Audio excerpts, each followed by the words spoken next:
പ്രഭാഷകൻ 4-ാം അധ്യായം. മകനെ, പാവപ്പെട്ടവൻ്റെ ഉപജീവനം തടയരുത്. ആവശ്യക്കാരനെ കാത്തിരുത്തി വിഷമിപ്പിക്കരുത്. വിശക്കുന്നവനെ ദുഃഖിപ്പിക്കരുത്.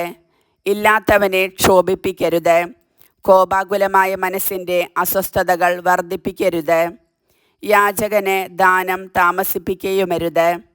കഷ്ടതയനുഭവിക്കുന്ന ശരണാർത്ഥിയെ നിരാകരിക്കുകയോ ദരിദ്രനിൽ നിന്ന് മുഖം തിരിക്കുകയോ ചെയ്യരുത്.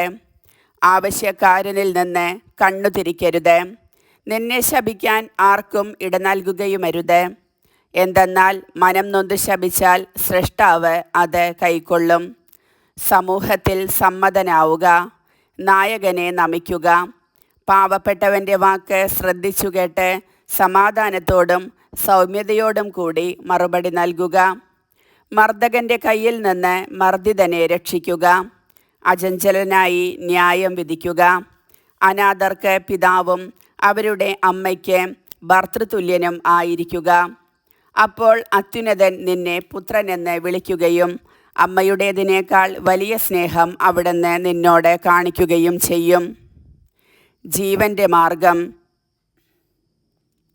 ജ്ഞാനം തൻ്റെ പുത്രന്മാരെ മഹത്വത്തിലേക്ക് ഉയർത്തുകയും തന്നെ തേടുന്നവനെ സഹായിക്കുകയും ചെയ്യുന്നു. അവളെ സ്നേഹിക്കുന്നവൻ ജീവനെ സ്നേഹിക്കുന്നു. അവളെ അതിരാവിലെ അന്വേഷിക്കുന്നവർ ആനന്ദം കൊണ്ട് നിറയും. അവളെ ആശ്ലേഷിക്കുന്നവൻ മഹത്വം പ്രാപിക്കും. അവൻ വസിക്കുന്നിടം കർത്താവിനാൽ അനുഗ്രഹീതം. അവളെ സേവിക്കുന്നവൻ പരിശുദ്ധനായവനെ സേവിക്കുന്നു. അവളെ സ്നേഹിക്കുന്നവനെ കർത്താവ് സ്നേഹിക്കുന്നു. അവളെ അനുസരിക്കുന്നവൻ ജനതകളെ വിധിക്കും. അവളുടെ വാക്കു കേൾക്കുന്നവൻ സുരക്ഷിതനായിരിക്കും. അവളെ വിശ്വസിക്കുന്നവന് അവളെ ലഭിക്കും. അവൻ്റെ സന്തതികൾക്കും അവൾ അധീനയായിരിക്കും. ആദ്യം അവനെ ക്ലിഷ്ടമാർഗങ്ങളിലൂടെ നയിക്കും. അങ്ങനെ അവനിൽ ഭയവും ഭീരുത്വവും ഉളവാക്കും. അവനിൽ വിശ്വാസമുറയ്ക്കുന്നതുവരെ അവൾ തൻ്റെ ശിക്ഷണത്താൽ അവനെ പീഡിപ്പിക്കും. തൻ്റെ ശാസനങ്ങൾ വഴി അവനെ പരീക്ഷിക്കുകയും ചെയ്യും.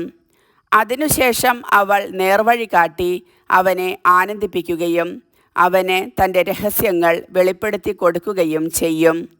അവൻ വഴിതെറ്റിപ്പോയാൽ അവൾ അവനെ പരിത്യജിക്കുകയും നാശത്തിന് വിടുകയും ചെയ്യും. ലജ്ജാശീലം. തക്ക സമയം വിവേചിച്ചറിയുകയും തിന്മയ്ക്കെതിരെ ജാഗരൂകത പുലർത്തുകയും ചെയ്യുക. സ്വയം അവമാനം വരുത്തിവയ്ക്കരുത്. എന്തെന്നാൽ പാപഹേതുവായ ലജ്ജയുണ്ട്, മഹത്വവും കൃപയും നൽകുന്ന ലജ്ജയുമുണ്ട്. നിനക്കു തന്നെ ദ്രോഹം ചെയ്യുന്ന വിധം പക്ഷപാതം കാണിക്കരുത്. നിന്റെ പതനത്തിന് കാരണമാകും വിധം അന്യർക്ക് വഴങ്ങുകയുമരുത്. ഉചിതമായ സന്ദർഭങ്ങളിൽ സംസാരിക്കാതെ പിൻവാങ്ങരുത്. ജ്ഞാനം നീ മറച്ചു വയ്ക്കരുത്. ജ്ഞാനവും പ്രബോധനവും ഭാഷണത്തിലൂടെ പ്രകടമാകുന്നു. സത്യവിരുദ്ധമായി ഒരിക്കലും വാദിക്കരുത്. സ്വന്തം അജ്ഞതയെക്കുറിച്ച് ബോധവാനായിരിക്കണം. തെറ്റു സമ്മതിക്കാൻ ലജ്ജിക്കേണ്ടതില്ല. ഒഴുക്കിനെതിരെ നീന്തരുത്. വിഡ്ഢിക്ക് കീഴ്പ്പെടരുത്. അധികാരികളോട് പക്ഷപാതം കാണിക്കുകയുമരുത്. മരിക്കേണ്ടി വന്നാലും സത്യം വെടിയരുത്.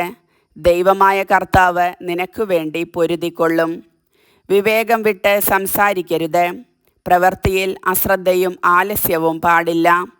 ഭവനത്തിൽ സിംഹത്തെ പോലെ ആകരുത്. ഭൃത്യന്മാരുടെ കുറ്റം നോക്കി നടക്കരുത്. വാങ്ങാൻ കൈനീട്ടുകയോ കൊടുക്കുമ്പോൾ പിൻവലിക്കുകയോ അരുത്.